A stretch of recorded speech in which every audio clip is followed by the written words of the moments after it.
Okay चलो, तो अभी मैं डिस्कशन ये कर रहा था कि इंस्टाग्राम और तुम्हारा स्नैप पे, इंस्टाग्राम एंड स्नैप पे कैसे फोटोज अच्छे लगते हैं। तो सर सिंगापुर के फोटोज अच्छे लगते हैं। खबर है सिंगापुर के फोटो रहेंगे कितने अच्छे। तो मेरे बच्चों, जब तक तुम्हारी स्टडी है तब तक बेटर स्नैप को फ्यूचर यूज के लिए रखो, कि हम फ्यूचर में सिंगापुर जाएंगे ना तो सिंगापुर के फोटोज डालेंगे। नहीं तो अगर आज लेक्चर के ड्यूरेशन में तुम सिंगापुर, सॉरी लेक्चर के ड्यूरेशन में तुम अभी अगर स्नैप को यूज करते हो लेक्चर के टाइम पे और स्टडी के टाइम पे, तो याद रखो तुम्हारा डेस्टिनेशन सिंगापुर से शिमला भी शिफ्ट हो सकता है। समझे? सर ये कैसे? जरा सोचो, सोच के बताना सर कैसे। हमारा डेस्टिनेशन सिंगापुर से शिमला शिफ्ट हो जाएगा। फिर मेरे को एक बात बताओ, शिमला अच्छा लगेगा या सिंगापुर अच्छा लगेगा न्यूज फीड में? ओके, तो बेटा मैंने खाली एक बात बोली, सोचते बैठना तुम लोग सर ने ये क्या बोला है। ठीक है,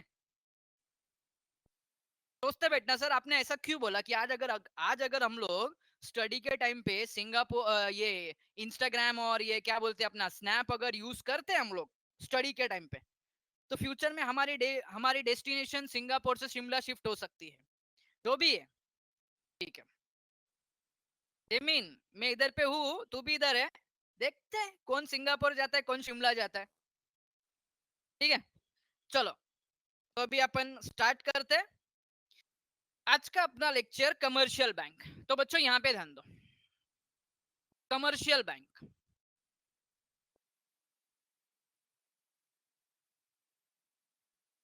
कमर्शियल बैंक्स। तो अब यहाँ पे ध्यान दो, कमर्शियल बैंक्स में कमर्शियल बैंक क्या है, तो हम लोगों ने ऑलरेडी पढ़ा है फाइनेंशियल इंस्टीट्यूशन। ध्यान से सुनना, फाइनेंशियल इंस्टीट्यूशन है, except money in the form of deposits and lends money in the form of loans and advances। अब बच्चों यहां पे ध्यान दो, जब कमर्शियल बैंक कंपनी को लोन्स एंड एडवांसेस प्रोवाइड कर रही है तो इनडायरेक्टली कंपनी को क्या कर रही है, फाइनेंस कर रही है। क्या कर रही है, फाइनेंस कर रही है।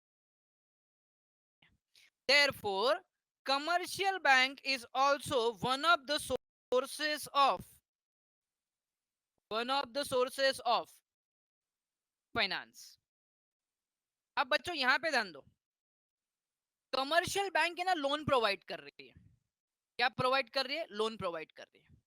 तो मुझे बताओ कमर्शियल, सिंपल सा एग्जांपल पूछ रहा हूँ, कमर्शियल बैंक कौन से टाइप का कैपिटल दे रही है, बोरोड कैपिटल दे रही है कंपनी को या डेब्ट कैपिटल दे रही है, सॉरी बोरोड कैपिटल दे रही है या ओन कैपिटल दे रही है, कौन सा कैपिटल दे रही है,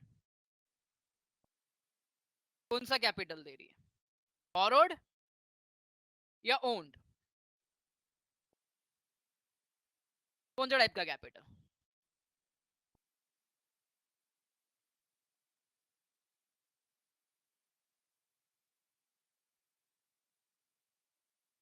ई और ओ,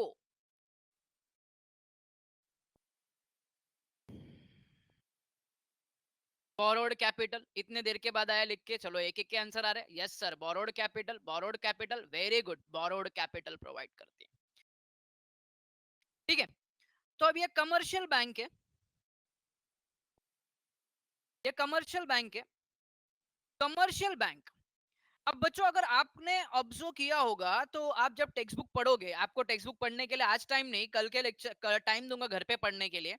आप वहां पे एक वर्ड पढ़ोगे टेलर्ड है टेक्स्ट बुक में। चलो दिखाई देता हूं मैं, कमर्शियल बैंक के अंदर ये रहा, इधर इधर इधर ये रहा, देखो। By introducing variety of deposit scheme tailored to individual depositors need and mop up the saving of the people and make use them saving to meet varied requirement of corporate enterprise। Sir इसका मतलब क्या है? तो इसका मतलब बेटा इधर पे, तो यहाँ पे ध्यान दो, आप अगर ऑब्जर्व करो सो डिपॉजिट देखो अलग अलग टाइप के, सेविंग डिपॉजिट भी है, करंट डिपॉजिट भी है, करंट अकाउंट भी है, saving account, current account, fix deposit भी है, रिकरिंग डिपॉजिट भी है। तो जिसको जैसे जरूरत पड़ता है, फॉर एग्जाम्पल जिसका रेगुलर इनकम नहीं है, तो वो क्या करता है, सैलरी, इनफैक्ट पहली बात सैलरीड पीपल है, कौन, सैलरीड पीपल, तो उसके लिए दो अकाउंट का ऑप्शन है, या तो सेविंग अकाउंट या तो रिकरिंग डिपॉजिट। रेगुलर इनकम है तो वो किधर पे जाएगा, तो रिकरिंग डिपॉजिट को जाएगा। रेगुलर इनकम नहीं है तो सेविंग अकाउंट को जाएगा, क्योंकि देखो तो रिकरिंग डिपॉजिट में क्या होता है, हर महीना सेम अमाउंट डिपॉजिट करना पड़ता है, बट सेविंग अकाउंट में तो ऐसा रूल नहीं है, हमारे पास जितना सेम होगा तो उतना। तो एज पर द रिक्वायरमेंट और as per the requirement of customer, they execute, or in fact we can say that they gives you various scheme of deposit, different different type के डिफरेंट स्कीम देते हैं deposit करने के लिए, कि भाई as per the need of the customer. जैसे अभी फॉर एग्जांपल कुछ कस्टमर ऐसे होते हैं कि जिनको एक साथ ही पैसे जमा करने का है और अभी चाहिए नहीं, 5 साल के बाद चाहिए, तो वो किधर जाएंगे, फिक्स डिपॉजिट के बाद जाएंगे। कुछ कस्टमर ऐसे होते हैं जिनको बिजनेस पैसा चाहिए या बिजनेस के लिए अकाउंट चाहिए, तो वो कहाँ पे जाएंगे, करंट अकाउंट जाएंगे। तो ये बार बार एक वर्ड आएगा टेलर्ड।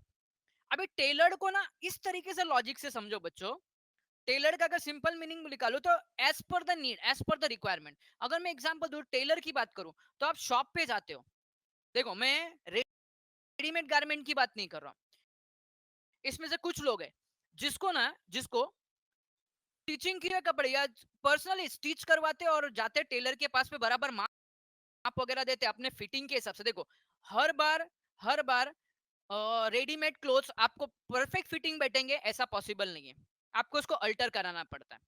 तो मेजोरिटी टाइम हम लोग क्या करते हैं, हम जाते हैं कि अभी एक अच्छा दिखने के लिए, थोड़ा सा अपने बॉडी को शेप वगैरह देने के लिए क्या करते हैं हम लोग, टेलर के पास जाते हैं, एंड उसको हम लोग है ना अपना बताते हैं कि किस टाइप का, कैसे स्टिचिंग चाहिए, कितना फिट चाहिए, कितना कंफर्टेबल हो सके वैसा सिल के दो, किस डिजाइन का चाहिए, तो हम अपने हिसाब से अकॉर्डिंग टू आवर विश हम लोग अपने हिसाब से क्या करते हैं, उनके पास से सिलवा के लेते हैं। बट रेडीमेड में तो ऐसा ऑप्शन नहीं अपने पास। तो सिमिलरली टेलर का मीनिंग क्या है, एज पर द रिक्वायरमेंट, जो कस्टमर को सूट करे। ओके अब बच्चों ऑलरेडी हम लोग ने डिस्कस किया था, कमर्शियल बैंक है ना, कमर्शियल बैंक जब फाइनेंस प्रोवाइड करती है, लोन्स एंड एडवांसेस देती है, तो हम लोग ने 3 पढ़ा था। अगर आपको याद होगा तो एक पढ़ा था कैश क्रेडिट, एक पढ़ा था कैश क्रेडिट, एक पढ़ा था ओवरड्राफ्ट, एक पढ़ा था डिस्काउंटिंग, सॉरी ओवरड्राफ्ट फैसिलिटी, एक पढ़ा था डिस्काउंटिंग ऑफ बिल, और इसमें एक और है कैश लोन, इसमें एक और है कैश लोन। ओके अब सर कैश लोन क्या होता है, तो cash loan is nothing but अपना सिंपल सा लोन होता है। जैसा अपना फॉर एग्जांपल हम गए लोन लेने के लिए गए, लोन डायरेक्टली हमारे किधर हो गया, बैंक अकाउंट में क्रेडिट हो गया। किधर अकाउंट में क्रेडिट हो गया, बैंक अकाउंट में क्रेडिट हो गया। कैश क्रेडिट में क्या होता है, देखो कैश क्रेडिट एंड ओवरड्राफ्ट अगर आपको याद होगा तो दोनों करंट अकाउंट होल्डर को मिलता है। इसको करंट अकाउंट होल्डर को। कैश क्रेडिट में क्या होता है, कैश क्रेडिट में सेपरेट अकाउंट ओपन होता है, बट ओवरड्राफ्ट में नो सेपरेट अकाउंट, बराबर है। क्रेडिट में सेपरेट अकाउंट, ओवरड्राफ्ट में no separate account. Cash credit के अंदर क्या करना पड़ता है, मॉर्गेज रखना पड़ता है, मॉर्गेज रखना पड़ता है, हाइपोथिकेशन रखना पड़ता है। बट इधर पे ऐसा कुछ नहीं है। तो ये बेसिक डिफरेंस है दोनों के बीच में, कैश क्रेडिट एंड ओवरड्राफ्ट के बीच में। ओके तो इसके थ्रू भी कंपनी क्या कर, सॉरी बैंक क्या करती है, कंपनी को फाइनेंस प्रोवाइड करती है। ओवरड्राफ्ट का तो मतलब पता ही है कि पर्टिकुलर अगर आपके अकाउंट में पैसा नहीं है, you can withdraw more than your saving, but it is sanction by bank. कौन सैंक्शन करेगा, बैंक सैंक्शन करेगा। डिस्काउंटिंग ऑफ बिल भी तो तुम लोग ने पढ़ा हुआ है, बैंक क्या करेगा, बिल परचेस कर लेगा। सर कौन सा बिल परचेस करेगा, अगर आपको याद होगा, नहीं याद होता है तो एक छोटा सा डेमो दे देता हूँ, एग्जांपल दे देता हूँ, इधर पे ध्यान से सुनो, फास्ट ट्रैक पे एग्जांपल दे रहा हूँ मैं। सपोज फॉर एग्जांपल यहाँ पे ध्यान दो, ये कंपनी है, ये कंपनी है, कंपनी ने क्रेडिट में, किसमें, क्रेडिट में गुड्स सेल किया, सपोज मिस्टर ए को, रुपीस कितना, 10,000 का रुपीस ले रहा हूँ, 10,000 का। मिस्टर ए क्या बोलता है, क्रेडिट पे दिया ना 3 महीने के बाद, आफ्टर 3 मंथ्स कंपनी बोलता है नहीं भाई तेरा जमान पे भरोसा नहीं है, तो कंपनी एक बिल ड्रॉ करता है। क्या ड्रॉ करता है, बिल। सर वो बिल क्या होता है, तो जो हमारा इनवॉइस रहता है ना वैसा इनवॉइस नहीं बेटा, उसका अलग फॉर्मेट है, यहाँ पे ना आपका सेपरेट चैप्टर पढ़ेंगे अकाउंट्स में। और मिस्टर ए क्या करता है, एक्सेप्ट करता है, सॉरी हाँ मिस्टर ए एक्सेप्ट करेगा, कंपनी कंपनी को दे देगा।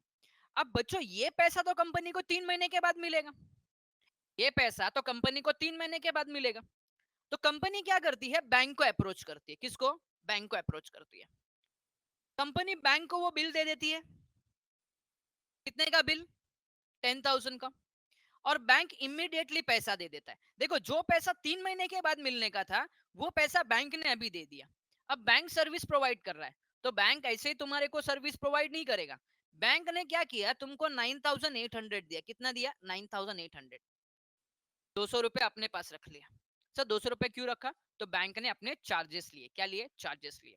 तो बच्चों यहाँ पे ध्यान दो, ये जो बिल है, ये जो बिल है, ये बिल का पैसा 3 महीने के बाद मिलने का था, बट बैंक ने अपने को ऑन द स्पॉट दे दिया। तो सर बैंक को पैसा कब मिलेगा, after 3 months, after 3 months bank ने, आफ्टर 3 मंथ्स बैंक जाके मिस्टर ए के पास से पैसा कलेक्ट करेगा। तो बच्चों आपको ऐसा नहीं लगता है, आप जरा सिनेरियो देखो, 3 मंथ्स के लिए बैंक ने क्या किया है, कंपनी को फाइनेंस कर दिया 9,800 का, एम आई राइट। कंपनी और बैंक का तो कोई लेना देना नहीं था वहां पे, there was no relation, but on the discounting of bill bank ने क्या किया, 3 महीने के लिए एडवांस दे दिया, कितना, 9,800। सर बैंक को बाद में पैसा किधर मिला, बैंक को बाद में पैसा मिस्टर ए के पास से मिल गया, किसके पास से मिल गया, मिस्टर ए के पास से मिल गया। That is called as discounting of bill, इसको बोलते हैं डिस्काउंटिंग ऑफ बिल। एंड जो सबसे लास्ट में है कैश लोन है। कैश लोन के अंदर क्या होता है कि डायरेक्टली पैसा, मनी किधर डिपॉजिट होता है, तो बैंक अकाउंट में क्रेडिट होता है, किधर क्रेडिट होता है, बैंक अकाउंट में क्रेडिट होता है। That is the overall way of commercial bank. Commercial bank से हम क्या ले सकते हैं, लोन एंड एडवांसेस। इनडायरेक्टली हम क्या ले सकते हैं, फाइनेंस, बैंक के पास से हम फाइनेंस लेंगे। अब बैंक वैसे बहुत सारे काम करती है, चलो इधर रीड भी कर देते हैं हम लोग, जैसे यहाँ पे देखो, commercial bank assists corporate enterprise granting term loans to the company, subscribing the shares and debenture. Sir subscribing का मतलब क्या, परचेज, फिर by underwriting the issue of security. Security का मतलब क्या, तो सिक्योरिटी में क्या क्या आ गए, शेयर्स आ गए एंड डिबेंचर्स आ गए। याद करो मैंने अंडर राइटिंग का मीनिंग बताया था, अंडर राइटिंग का मीनिंग क्या, guarantee to purchase unsold shares, इसको हम बोलते हैं अनसब्सक्राइब शेयर्स। याद करो ये हम लोग ने डिस्कस किया था। Yes, guarantee to purchase unsold shares, unsubscribed shares. जितने शेयर्स कंपनी बेच नहीं पाती है वो बेचने का गारंटी, वो परचेस करने का गारंटी कौन लेता है, बैंक लेता है। कौन लेता है, बैंक लेता है। ओके चलो, ये तो था बैंक। अब सेकेंड लेवल पे जाते हैं फाइनेंशियल इंस्टीट्यूशन। सर अभी फाइनेंशियल इंस्टीट्यूशन कौन है, टेलर्ड का मीनिंग एक वर्ड में बताओ तो as per the need, as per the requirement. Suitable, हम बोलेंगे सुटेबल, सिंपल मीनिंग तो सुटेबल। जैसा अब मैं अगर आपको बोलूं, तो अगर आपको कंफर्टेबल, एकदम क्लोथ से एकदम कंफर्टेबल होने का है, तो आप रेडीमेड क्लोथ्स नहीं लोगे, आप क्या करोगे, टेलर के पास जाके प्रॉपर फिटिंग का सिलाओगे। तो टेलर के पास जाओगे तो टेलर के पास तो अपना मनमानी है, हम जैसे बोलेंगे वैसा करेगा। तो अगर टेलर का सिंपल मीनिंग बोले तो सुटेबल। चलो अब जाते हैं फाइनेंशियल इंस्टीट्यूशन। तो बच्चों फाइनेंशियल इंस्टीट्यूशन में बैंक जैसा काम करता है, बट ये बैंक नहीं होता है। तो बैंक के लिए क्या रिक्वायरमेंट है, तो बैंक के लिए ना बैंकिंग रेगुलेशन एक्ट मानना पड़ता है। क्या मानना पड़ता है, बैंकिंग रेगुलेशन एक्ट। बट बच्चों यहाँ पे ध्यान दो, इसको किसने एस्टैब्लिश किया, तो सेंट्रल गवर्नमेंट है एंड स्टेट गवर्नमेंट है। Special financial institution for providing industrial finance. इसको कौन स्टैब्लिश करता है? सेंट्रल गवर्नमेंट और स्टेट गवर्नमेंट। सेंट्रल गवर्नमेंट और स्टेट गवर्नमेंट। सर इनका काम क्या होता है? तो सिमिलर जो बैंक्स होते हैं, बैंक का काम क्या होता है? बैंक का काम होता है फाइनेंस देना। क्या देना? फाइनेंस देना। सिमिलरली इसका नाम ही है फाइनेंशियल इंस्टीट्यूशन।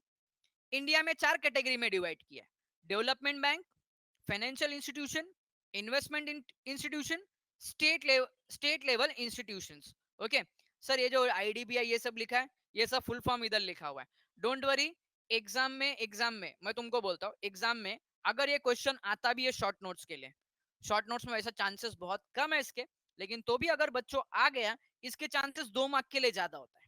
कितने मार्क्स के लिए? 2 मार्क के लिए। सर अगर 4 मार्क के लिए आ गया तो क्या करने का? तो मैं एक सिंपल सा बोलता हूँ, 4 मार्क के लिए आ गया ना, तो इसको बाय ऐड कर देने का, और इसके नीचे ना, इसके नीचे ये जो इंस्टीट्यूशन का काम है क्या करता है, ये बाय ऐड कर देने का। 4 मार्क के लिए इनफ हो गया अगर आया तो। वैसे चांसेस बहुत कम है, क्योंकि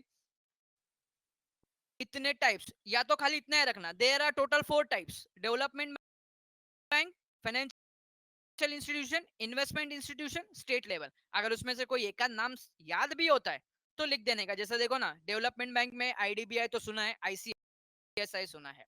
फाइनेंशियल इंस्टीट्यूशन में याद रहता हो ठीक है, नहीं तो इन्वेस्टमेंट में एलआईसी, स्टेट लेवल में एसएफसी, स्टेट फाइनेंशियल कॉर्पोरेशन। ये एक दो नाम खाली याद करके रख लेने के, ज्यादा दिमाग लगाने का नहीं। मैं तुमको बोल रहा हूँ ज्यादा दिमाग लगाने का नहीं, छोटा सा दिमाग है, ज्यादा प्रेशर डालने का नहीं। ये पूरा चार्ट भी प्रिपेयर करेंगे तो भी टीचर्स 4 में से 4 देंगे, टीचर्स को इतने इंप्रेस नहीं होने वाले। उल्टा वो जिसको नहीं मालूम रहेगा वो भी ढूंढेगा बराबर बनाया क्या बच्चे ने। ओके, तो मैं तुमको बोलता हूँ 4 मेन नाम याद रखने के: development bank, financial institution, investment institution, state level institution. इसमें से एक इसका नाम याद रखो।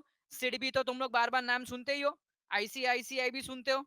ओके, नहीं आईसीआईसीआई का सुनने का है तो ये 2 याद रखो। फाइनेंशियल इंस्टीट्यूशन में इसमें से कोई एक आध याद रखने का याद रखो, नहीं तो जाने दो।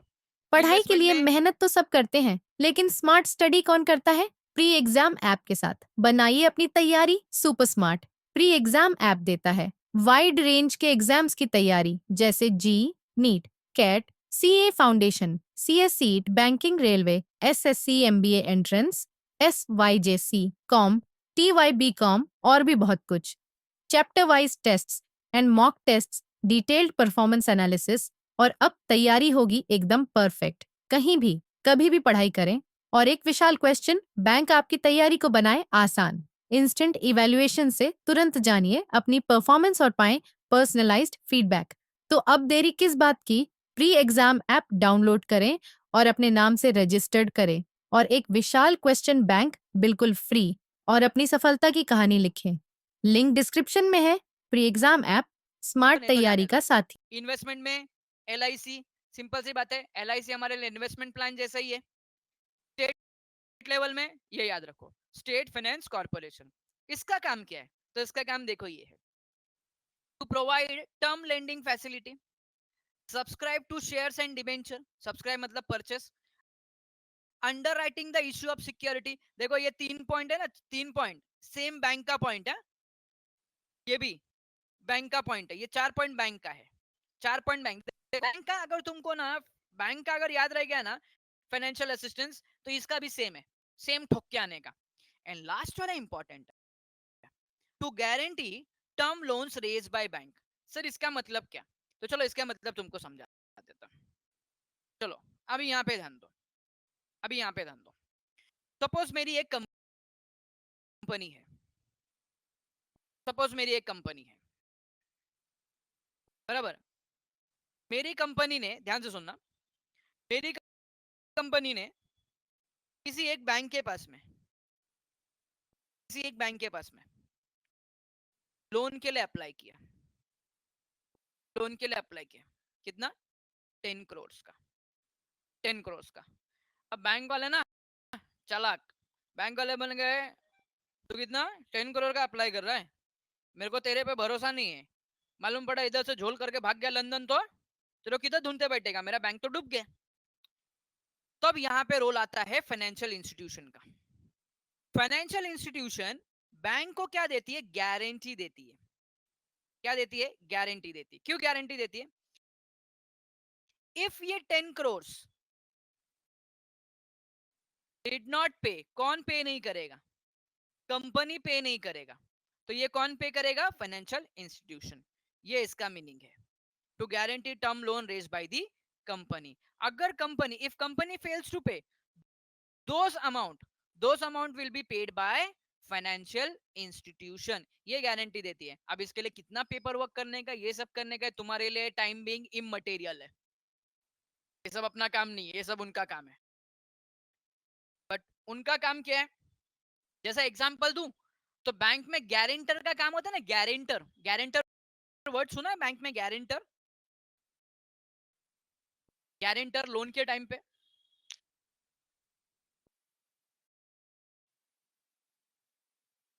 क्यों कंपनी को पे नहीं करना पड़ेगा बेटा?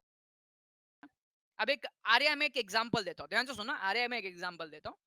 अरे पहली बात कह रहे हो वापिस से सब स्नैप पे चले गए क्या? चलो यहाँ पे दन दो। गारंटर सुना है? गारंटर, गारंटर नाम सुना है? गारंटर, गारंटर में क्या होता है? बैंक के पास लोन लेने गए तो बैंक का मैनेजर बोलता है पहले जाके 2 लोगों का साइन लेके आओ। उन लोग गारंटी ले रहे कि अगर वो नहीं पे कर पाता तो इसके लोन हम लोग पे करेंगे, इसका हफ्ता हम लोग पे करेंगे। ओके, बराबर है? ये गारंटी होती है। तो सिमिलरली अभी आ रहा आपका क्वेश्चन, तो कंपनी को पे नहीं करना पड़ेगा फिर। चलो आ रहा आपका क्वेश्चन इधर पे ऐसा है। सपोज फॉर एग्जांपल आपकी कोई एक फ्रेंड है। अभी आप इतने बड़े तो नहीं हो गए, बट एग्जांपल ले रहा, आपकी कोई फ्रेंड है। वो फ्रेंड को बैंक का लोन पे करने का, या उसने बैंक का लोन लिया, वो सेम बैंक में आपका अकाउंट है, उसने आपको गारंटर बनाया। गारंटर बनाया मतलब कि अगर मैं पे नहीं करती है, मतलब गारंटर इस तरीके से हो गया, मतलब आपने क्या कर दिया? एक्नॉलेजमेंट दे दिया आपने, लेटर राइट पे लिख के दे दिया कि अगर आपकी फ्रेंड पे नहीं करती तो आई विल पे। ठीक है, 1 साल हो गया आपकी फ्रेंड ने पैसा पे नहीं किया। अभी बैंक ने आपको नोटिस भेजा बीइंग अ गारंटर। चलो ठीक है, आपने तो आर्या गारंटर आपने बने थे तो आपने तो बैंक को पे कर दिया। लेकिन मुझे एक बात बताओ, आप आपके फ्रेंड के पास से वसूलेंगे कि नहीं वसूलेंगे?